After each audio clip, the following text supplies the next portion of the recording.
Hello everyone, welcome back. In today's video, I'm going to show you how to fix transaction failed on Paybis. So if you were purchasing any of your cryptocurrencies and you are seeing the option of transaction failed, you can just simply fix this issue. So first of all, come here on paybis.com. Afterwards, sign in into your account. Now, when you sign in into your account, you are going to see this type of chatbot icon in the bottom right hand corner. Now, when you click on it, you just have to simply select the option of speak to a live agent among the given options that will be shown to you. So when you select that, it is going to first of all ask you to provide your name. So you need to provide the same name which is associated with your account. Then you need to select your country. Then you need to provide your same email address. Afterwards, it is going to ask you to provide the transaction number or the invoice number. So you may have received that inside your account or on your email address. So you need to simply provide that.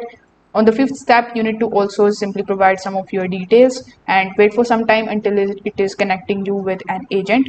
So based on the information that you have given over here, you can ask the agent why the transaction got failed, and they are going to basically help you in this regard.